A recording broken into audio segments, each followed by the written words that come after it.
Hey everybody, thanks for joining me as I take a look at some new albums that I purchased recently. And today we're gonna stay away from the metal a little bit and focus more on some experimental rock and shoegaze releases.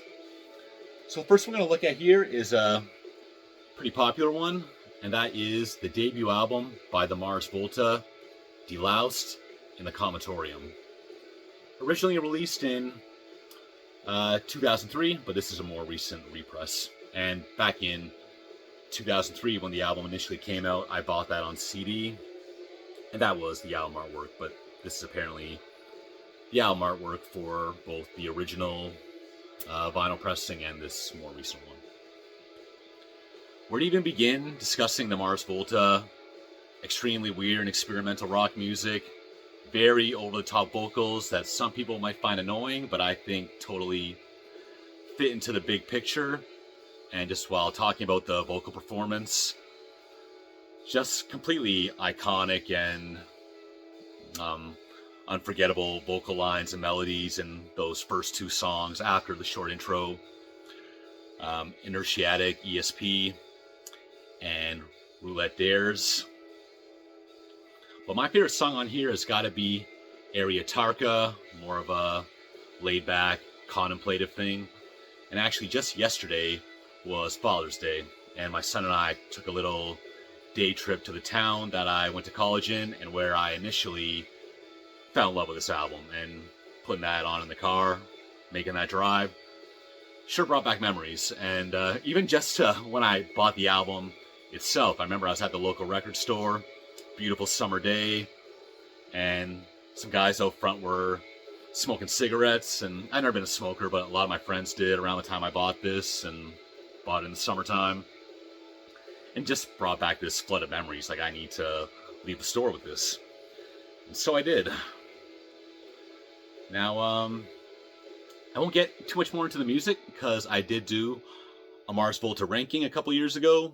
Check that out if you're interested, but I guess the spoiler is that this is hands down my favorite album by the band. And it's on double-sided black vinyl.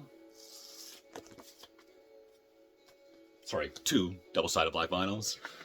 And then they got this poster here.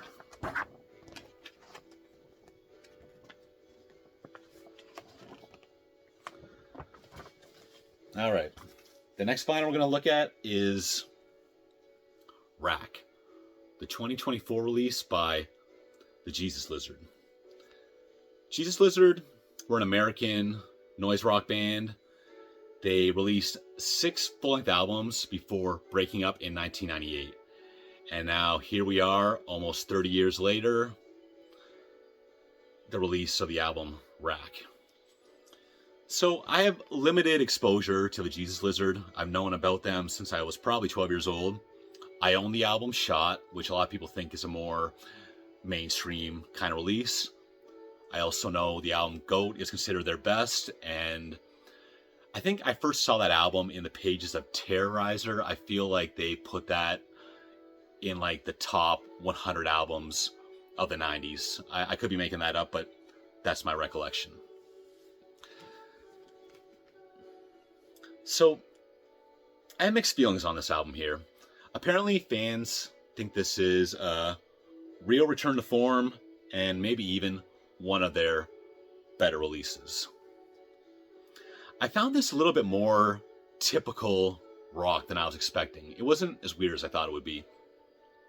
The vocals, lyrics, and the artwork, band name, quirky, but nothing too over the top. And I heard some fans discuss their album Blue that they recorded before they broke up as being, again, just like musically like typical rock music that could be done by anyone. And I'm not gonna go as far as to say that, but again, it was just more typical than I thought, and ultimately an album that I'm probably not gonna listen to very often. But my favorite tracks from here are Armistice Day and Lord Godiva. All right, next up, we're going to look at a couple CDs with some things in common. We got the newest releases by shoegaze bands Glare and Slow Crush. Both these albums came out around the same time in summer 2025. Both coming in these colorful, attractive digipacks. But more than anything, I found these albums slightly disappointing in comparison to the material they released prior.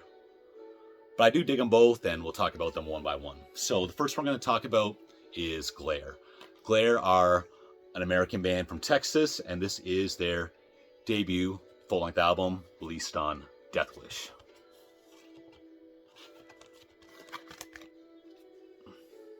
I wouldn't directly compare them to Whir, but Whir are my favorite shoegaze band, and they definitely share quite a bit of common ground with them. But like, this album is so bittersweet and beautiful and right down my alley, but something is stopping me from saying that I love it. Good, not great. I don't think it's maybe as captivating as I would hope. But the two clear highlights for me are Chlorine House and Sungrave. My favorite material by the band Glare would be the single with the songs Void and Blue and Do Not Enter. I think Void and Blue is their biggest song on Spotify, and it is a great one, but more than that, Do Not Enter, I think that is the best song I've heard from Glare, and totally check that one out. So again, it sounds like I'm not crazy about this album. No, I like it, but it's missing something to give it that one of my albums of the year.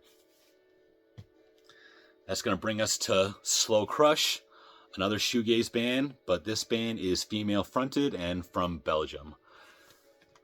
This is their third full-length album. My personal favorite is the debut album from, I think, 2018, Aurora. But this kind of checks those boxes of what I like in a shoegaze band. Emotional, blissful, and still very heavy. However, the album is very front-loaded. Far and away, the best songs are the first three: Thirst, Covet, and Cherry. So like, when I compare these two albums, I think Glare's got the more consistent release, but Slow Crush has higher highs. And actually, both these bands, I think they both played the Velvet Underground in Toronto last summer within a couple months of each other, and I made neither of those shows, but I'm definitely a fan. I got my ears peeled for more, and I'll see you next time. Thanks.